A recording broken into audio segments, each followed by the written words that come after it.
Hello વિદ્યાર્થી મિત્રો, રીપી learning અપમાં આપનું સ્વાગત છે। હું છું શ્રેયસ પડિયાત્રા। આપણે શીખી રહ્યા છીએ ઇંગ્લિશ વિષય। એમાં જોઈ રહ્યા છીએ આપણે WH ક્વેશ્ચન્સ પાર્ટ 4 ચોથો ભાગ આવી ગયા છે। હવે એમાં પહેલા ભાગમાં તો આપણે અલગ અલગ શબ્દ વિશેની માહિતી જોઈ, બીજા ભાગમાં શબ્દ જોયા, who, which, whom, whose એવા। પછીના પાર્ટમાં આપણે શબ્દ જોયા છે કયા છે, what, when, where, why એવા છે। ત્યારબાદ હવે WH શબ્દમાં આવી રહ્યા છે એ છે HOW વાળા। કયા છે? HOW હાવ વાળા। આ હાવ વાળા છે એ પણ એક પ્રકારના WH જ છે। કયા છે? WH હાવ વાળા પણ HOW વાળા છે એ પણ એક પ્રકારના કયા કહેવાય છે? WH ક્વેશ્ચન જ કહેવાય છે। એટલે આપણે એને WH ક્વેશ્ચનમાં સમાવી લીધેલા છે। તો જોઈએ હવે હાવ વાળા કયા શબ્દો છે।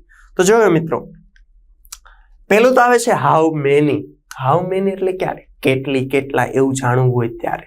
પણ ક્યારે?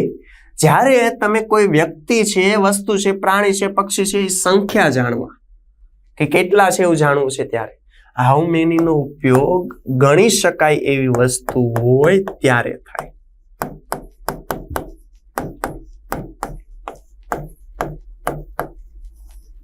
ક્યારે થાય? ગણી શકાય તેવી વસ્તુ હોય ત્યારે હાઉ મેની નો ઉપયોગ થાય। હવે હાઉ મેની એની પ્રશ્ન વાક્ય રચના શું બને? પહેલા તો હાઉ મેની, ત્યારબાદ નાઉન, ત્યારબાદ ટુ બી નું રૂપ, ત્યારબાદ કર્તા, ક્રિયાપદ, કર્મ અને છેલ્લે પ્રશ્નાર્થ ચિહ્ન। જ્યારે તમારે સંખ્યા ગણવાની છે તો હાઉ મેની મૂકવાનું, ત્યારબાદ શેની સંખ્યા છે એના વિશેનું નાઉન મૂકવાનું, ટુ બી નું રૂપ, કર્તા, ક્રિયાપદ અને કર્મ, છેલ્લે પ્રશ્નાર્થ ચિહ્ન। હાઉ મેની વડે પ્રશ્ન વાક્ય બનાવો ત્યારે આવી રીતે બનાવી શકો છો।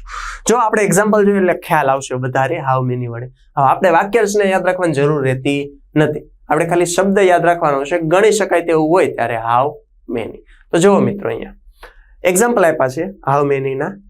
Ramubhai has 3 cows। 3 ગાય છે રામુભાઈ પાસે। 3 છે, ગણી શકાય ને, 1, 2 ને 3 ગાય છે, કાઢી નાખો, 3 છે કાઢી નાખો, શું થાય? રામુભાઈ પાસે કેટલી ગાય છે?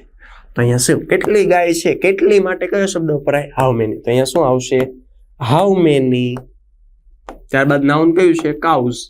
How many cows has Ramubhai, to be નું રૂપ હેઝ અને કરતા રામુભાઈ, છેલ્લે પ્રશ્નાર્થ ચિહ્ન। કે રામુભાઈ પાસે કેટલી ગાય છે? રામુભાઈ પાસે 3 ગાય છે, થાય ને? હવે એવી જ રીતે there were 2 birds in the cage। કે ત્યાં પિંજરામાં 2 પક્ષીઓ છે।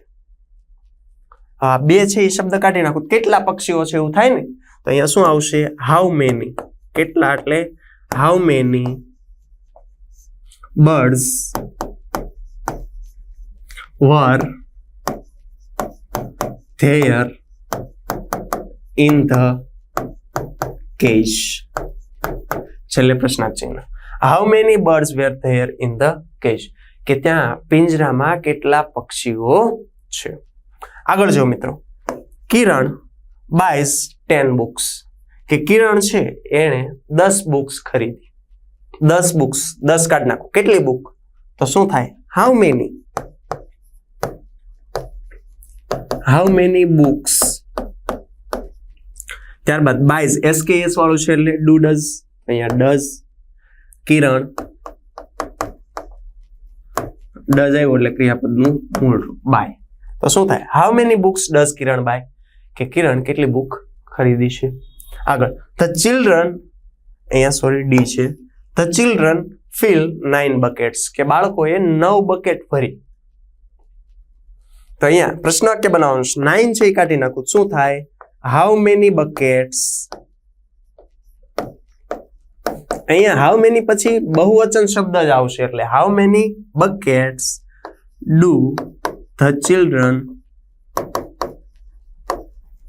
ફિલ। મૂળ રૂપ છે એટલે ડુ મૂક્યું પાછળ, ઓકે છે। તો આગળ શું થાય? How many buckets do the children fill. આગળ જોઈએ હાઉ મચ, કેટલી, કેટલો, કેટલું એવું। પણ ક્યારે?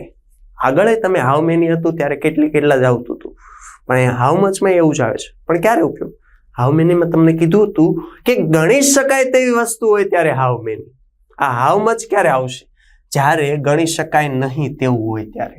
ગણી શકાય નહીં એવું પદાર્થ, દ્રવ્ય, પ્રવાહી હોય એના વિશે જાણવું હોય ત્યારે હાઉ મચ વડે પ્રશ્ન કરવામાં આવશે. ત્યારબાદ ક્યારેક તમને પૈસાને લગતો પ્રશ્ન હોય, મનીને લગતો પ્રશ્ન હોય ત્યારે પણ તમે શેના વડે પ્રશ્ન કરો? હાઉ મચ વડે. પૈસા છે એ ગણી શકાય, નો ડાઉટ, પરંતુ એ એક અપવાદ છે કે જેને આપણે હાઉ મચ વડે પૂછવામાં આવે છે. પ્રમાણ જથ્થો જાણવું હોય, કોઈ પણ વસ્તુ છે એનું પ્રમાણ કે જથ્થો જાણવો છે તો હાઉ મચ વડે પ્રશ્ન કરવામાં આવે છે. તો જુઓ મિત્રો આગળ example, there is some water in the glass. કે ત્યાં ગ્લાસમાં થોડુંક પાણી છે. થોડુંક એટલે કેટલું આપણને ખબર નથી, પાણીને આપણે ગણી શકતા નથી. તો શું આવશે? how much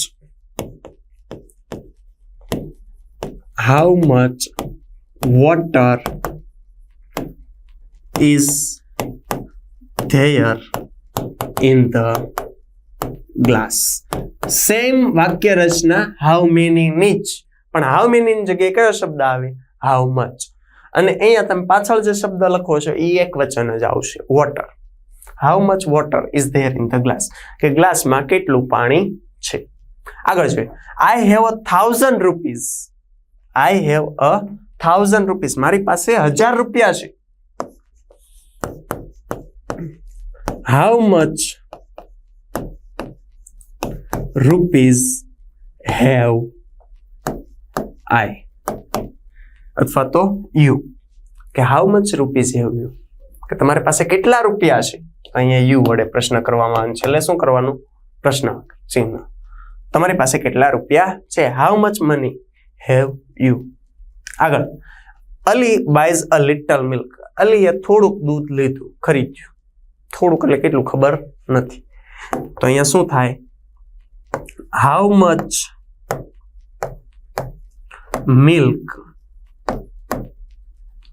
does Ali buy? કે અલીએ કેટલું દૂધ ખરીદ્યું. અહીંયા ડઝ કેમ મૂક્યું? SKES છે એટલે ડઝ અને પાછળ ક્રિયાપદનું મૂળ રૂપ. તો શું થાય? how much milk does Ali buy.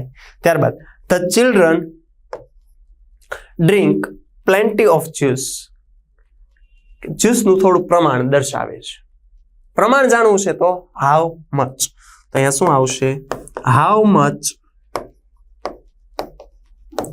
juice do the children drink. કે બાળક છે કેટલું જ્યુસ પીવે છે. તો આવી રીતે જથ્થો જાણવું હોય, ગણી શકાય નહીં તેવું હોય ત્યારે તમે હાઉ મચ. હવે તમને કીધું 2 કિલો ખાંડ લાવ્યા છે. 2 કિલો છે એ કેટલી છે એ આપણને ખબર નથી. 2 કિલો જથ્થો દર્શાવે છે. તો 2 કિલો દૂર કરવું હોય શું આવે? How much.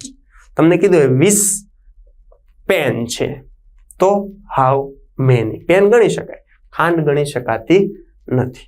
ગણી શકાય ત્યારે હાઉ મેની, ગણી શકાય નહીં ત્યારે હાઉ મચ. ઓકે મિત્રો, આગળ જોઈએ. હાઉ ઓફન, કેટલી વાર, ક્યારે.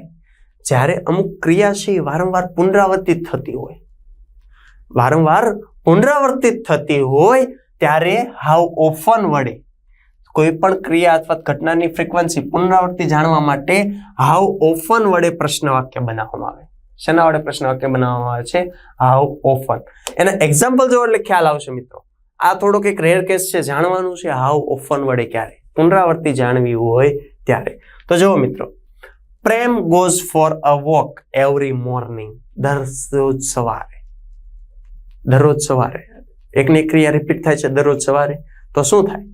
How often. How often goes છે એટલે ડઝ, પ્રેમ કરતા ક્રિયાપદનું મૂળ રૂપ ગો ફોર વોક. કે પ્રેમ છે એ ક્યારે ચાલવા જાય છે? દરરોજ સવારે. ખાલી સવારે એવું હોત તો વેન, પણ દરરોજ સવારે છે એટલે how often.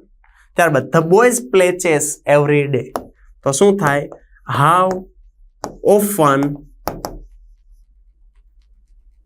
Do the boy play chess.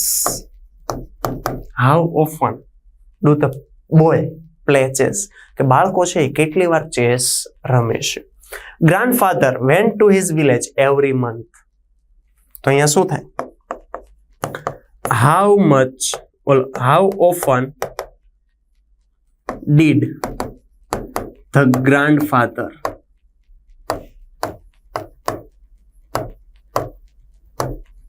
go to his village.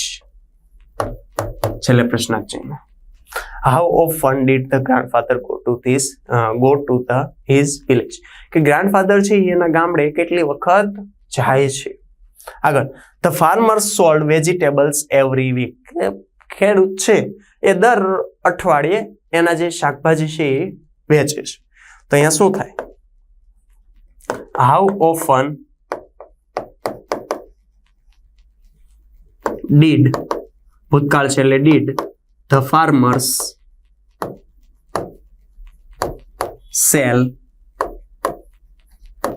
vegetables. આવી રીતે કેટલી વાર, કેટલી વખત એવો પ્રશ્ન કરવો છે ત્યારે કયો શબ્દ આવે છે? How often. એક્ઝામ્પલ હતા, એના આન્સર પણ જોયા છે આપણે અહીંયા. આ આન્સર તમે યાદ રાખજો એટલે ખ્યાલ આવશે કઈ રીતે પ્રશ્ન વાક્ય બનાવવામાં આવે છે. આગળ જોઈએ મિત્રો, હાઉ લોંગ, કેટલો સમય.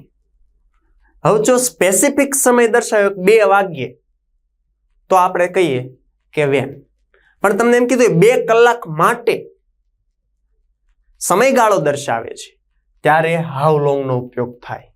કેટલો સમય, કોઈ પણ ઘટના અથવા તો ક્રિયાનો સમયગાળો, ડ્યુરેશન ઓફ ટાઈમ જાણવાનું હોય ત્યારે હાઉ લોંગ વડે પ્રશ્ન વાક્ય કરવામાં આવે છે. જો મિત્રો આનો હાઉ લોંગ વડે તો એનું પણ પ્રશ્ન વાક્ય એવી છે. How long plus to be plus કર્તા પ્લસ ક્રિયાપદ પ્લસ કર્મ છેલ્લે પ્રશ્નાર્થ ચિહ્ન. હાઉ લોંગ વડે પ્રશ્ન વાક્ય કરવું હોય ત્યારે. તો જો મિત્રો આગળ અહીંયા હાઉ ઓફન ની જગ્યાએ હાઉ લોંગ આવશે. ઓકે, કેટલો સમય, ટાઇટલ ભૂલ થયેલી છે. How often Minal walks for 20 minutes every morning, કે મિનલ દરરોજ સવારે 20 મિનિટ માટે ચાલે છે. 20 મિનિટ કેટલો સમય કાઢી નાખું? 20 મિનિટ સમય કાઢી નાખું છું. કેટલા સમય માટે ચાલે છે? તો હાઉ લોંગ. તો પ્રશ્ન વાક્ય કરવું શું થાય? હાઉ લોંગ વોક્સ, SKES એટલે ડઝ કરતા Minal. How long does Minal walk every morning, કે મિનલ છે એ દરરોજ સવારે કેટલા સમય માટે ચાલે છે? તો 20 મિનિટ માટે ચાલે છે. આગળ, The children play for half an hour every day. બાળકો છે દરરોજ અડધો કલાક રમે છે. તો શું થાય? અડધો કલાક સમયગાળો છે, કાઢી નાખો. કેટલો સમય રમે છે? તો how long do the children play every day. જો અહીંયા SKES હતું તો ડઝ, મૂળરૂપ હતું તો ડુ. થઈ ગયું? અહીંયા ભૂતકાળનું હોય તો શું આવશે? Did. Yash stayed in that hotel for a week, કે યશ આ હોટલમાં અઠવાડિયા માટે રોકાયો હતો. અઠવાડિયા માટે ફોર અ વીક કાઢી નાખો. કેટલો સમય રોકાયો હતો? તો શું થાય? હાઉ લોંગ સ્ટેડ, ભૂતકાળ છે એટલે did Yash stay in that hotel. છેલ્લે પ્રશ્નાર્થ ચિહ્ન, કે યશ છે આ હોટલમાં કેટલા સમય માટે રોકાયો હતો. આગળ, they stood in the queue for 3 hours, કે તેઓ 3 કલાકથી આ લાઈનમાં ઊભા છે. 3 કલાકથી કાઢી નાખો. કેટલા સમયથી ઊભા છે? કેટલા સમય એટલે કયો આવે શબ્દ? How long. તો અહીંયા શું આવશે?